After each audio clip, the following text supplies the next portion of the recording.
যদি Android phone ভাবছেন যে নিবেনই না, আইফোনই নেবেন, তাহলে আপনাদের বলবো আইফোন 15 নিয়ে নিন, কিংবা আইফোন 14 নিয়ে নিন, কিংবা আইফোন 30 নিতে পারেন। কারণ সেগুলি ফোনের ক্যামেরাও অনেক ভালো হয়ে থাকে এবং সেগুলি বিগ বিলিয়ন ডে কিংবা বিভিন্ন ই কমার্স ওয়েবসাইটে অফারে অনেক কম দামে পেয়ে যাবেন। এবং আইফোন 16 নেওয়ার কোনো দরকারই পড়েনি, কারণ আইফোন 50 এবং আইফোন 16 এর মধ্যে কোনো তুলনা নেই। আইফোন প্রত্যেকটা বছর আইফোন তার বিভিন্ন ধরনের সিরিজ নিয়ে আসে, যেমন আইফোন 15 এর আগের বছর নিয়ে এসেছিল এবং এই বছর নিয়ে এসেছে আইফোন 16। তবে যদি ভালোভাবে দেখা যায় আইফোন 15 এবং আইফোন 16 এই দুটি ফোনের মধ্যে প্রায় তফাৎ নাই বললেই চলে। কারণ আইফোন 15 এ যে সমস্ত আপনারা ফিচার্স পেয়ে থাকেন সেই সমস্ত ফিচার্স আপনারা এই আইফোন 16 পেয়ে যাবেন। আইফোন বলেছে যে একটি এক্সটার্নাল বাটন দিয়েছে, সেই এক্সটার্নাল বাটনের মাধ্যমে আপনারা ক্যামেরাকে অন করতে পারবেন, ক্যামেরা ফোকাস করতে পারবেন, ভিডিও রেকর্ড করতে পারবেন, পজ করতে পারবেন, এছাড়াও আপনারা ক্যামেরা শুট করতে পারবেন।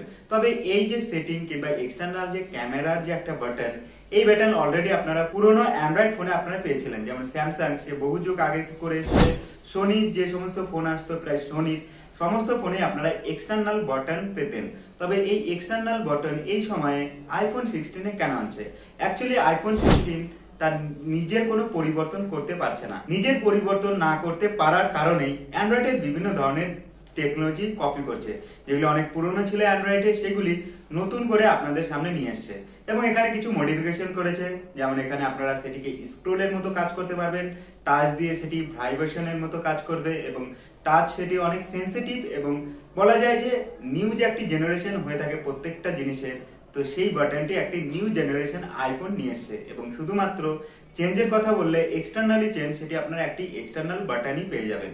এবং যদি আইফোনের 16 যদি চিপসেটের কথা বলা হয়, আইফোন 15 পেয়েছিলেন যেটি বায়োনিক চিপ 60, তবে এই আইফোন 16 এক লাফে দাঁড়িয়েছে এবং 18 যে বায়োনিক চিপস, সেই আইফোন 18 বায়োনিক চিপসের যদি কথা বলা হয়, সেটি আইফোন 15 যে আপনারা যে চিপসেটটি পেয়েছিলেন প্রায় সেরকমই, শুধুমাত্র এখানে বলে দেওয়া হয়েছে যে বায়োনিক চিপস 18। এবং এই বায়োনিক চিপস 18 কি কি কাজ হবে সেটি একটু ডেসক্রাইব করে বলি।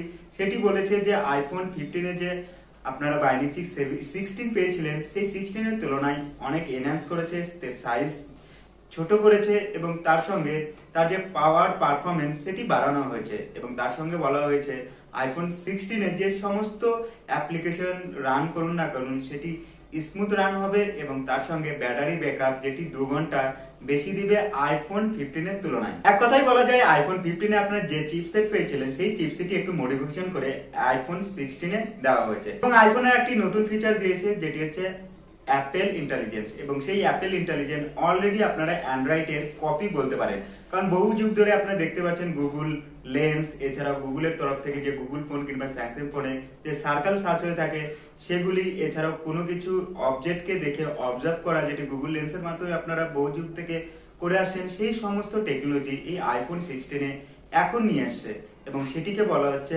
আইফোন 16 এর অ্যাপেল ইন্টেলিজেন্ট এআই। এবং এই অ্যাপেল ইন্টেলিজেন্ট এআই যেটি অ্যান্ড্রয়েডের একটি কপি, যেগুলি আপনার স্যামসাং কিংবা আরো অন্যান্য যে অ্যান্ড্রয়েড ফোন হয়ে থাকে, বিশেষ করে যে গুগলের তরফ থেকে যে পিক্সেল ফোনগুলি হয়ে থাকে, সেই পিক্সেল ফোনে অলরেডি আপনারা অনেকদিন আগেই পেয়েছেন এবং সেটিকে মডিফিকেশন করে এবং নিজের সার্ভারে নিয়ে এসে সেটিকে নিজের নামে নিজে একটি এআই যেটি অ্যান্ড্রয়েডের মতো এআই ইনক্লুড করেছে সেই আইফোন 16। আর যদি ব্যাটারি এবং ক্যামেরার কথা বলা হয়, আইফোন 15 সিরিজের যে সমস্ত আপনারা ব্যাটারি পেয়েছিলেন প্রথমে বলা হয়েছিল, তবে পরে বিভিন্ন ধরনের ইউটিউবের ভিডিও এবং বিভিন্ন ধরনের যে ফোন আনবক্সিং হয় সেখান থেকে আপনারা জানতে পেরেছিলেন। তেমনি আইফোন 16 ব্যাটারি কত দেওয়া হয়েছে কিংবা আইফোন 16 সিরিজে ব্যাটারি কত দেওয়া হয়েছে সেটি বলা হয়নি। তবে এই ফোন আপনারা কেন নিতে যাবেন? এখানে যদি ক্যামেরার কথা বলা হয়, ক্যামেরাও আপনারা যে আইফোন 16 সিরিজে পেয়েছিলেন তেমনই দিয়েছে, শুধুমাত্র আইফোন 15 প্রো এবং প্রো ম্যাক্সের যে সমস্ত মেগাপিক্সেলগুলি 12 মেগাপিক্সেল ছিল সেগুলি আইফোন 16 সিরিজে 48 মেগাপিক্সেল করেছে। আর এবং টেলিফোটো লেন্স যেটি যুক্ত করেছে এর আগে আপনারা আইফোন 15 কিংবা আইফোন 15 প্রো ম্যাক্স এই সমস্ত ফোনে আপনারা পেয়েছিলেন। তবে এই সময় দাঁড়িয়ে যদি আপনারা আইফোন 16 ফোন কিনতে যান তাহলে একটি বোকামি কাজ করবেন, কারণ আইফোন 15 যে সমস্ত ফিচার আছে সেগুলি আপনারা আইফোন 16 পাচ্ছেন এবং আইফোন 15 কে যদি আপডেট করেন, আপডেট দিলে আইফোন 16 এর মতো সমস্ত কাজ করতে পারবেন। এবং এক্সটার্নাল বাটন যেটি আপনারা অনেকদিন আগে অ্যান্ড্রয়েড ফোনে ইউজ করেছেন এবং সেটির আশা করি কোনো দরকার হবে না। এবং আইফোন বদলে আপনারা স্যামসাং ফোন নিতে পারেন, গুগল ফোন নিতে পারেন, এছাড়া অ্যান্ড্রয়েডের বিভিন্ন ব্র্যান্ডের তরফ থেকে এই সময় ভিভোর যে এক্স সিরিজ হয় সেখানে আপনারা ক্যামেরার জন্য ফোন নিতে পারেন। আইফোন বিশেষ করে ভিডিওর জন্য ফোন নিয়ে থাকে এবং লুকিং এর জন্য ফোন নিয়ে থাকে। তবে যদি আপনারা একটি ক্যামেরার জন্য ফোন নিতে চান, সেখানে আপনারা গুগল ফোন নিতে পারেন, স্যামসাং এর যে এস সিরিজ হয়ে থাকে সেখান থেকে নিতে পারেন, এবং এছাড়াও আরো ভিভোর যে এক্স সিরিজ হয়ে থাকে সেখান থেকেও নিতে পারেন। এছাড়াও অ্যান্ড্রয়েডের তরফ থেকে আরো বিভিন্ন ধরনের ফোন আসছে, সেই সমস্ত ব্র্যান্ডের তরফ থেকে একটি ভালো ক্যামেরা ফোন নিতে পারেন। তো আজ ছিল এই ভিডিও যে আইফোন 16 সিরিজ কেন নেবেন না এবং আইফোন 16 সিরিজ নিলে বোকামির কাজ কেন করবেন। তো ভিডিও দেখে ভিডিও ভালো লাগলে ভিডিওকে লাইক করুন, তার পাশাপাশি আমার চ্যানেল সাবস্ক্রাইব করুন। চলুন দেখা হচ্ছে পরের ভিডিওতে।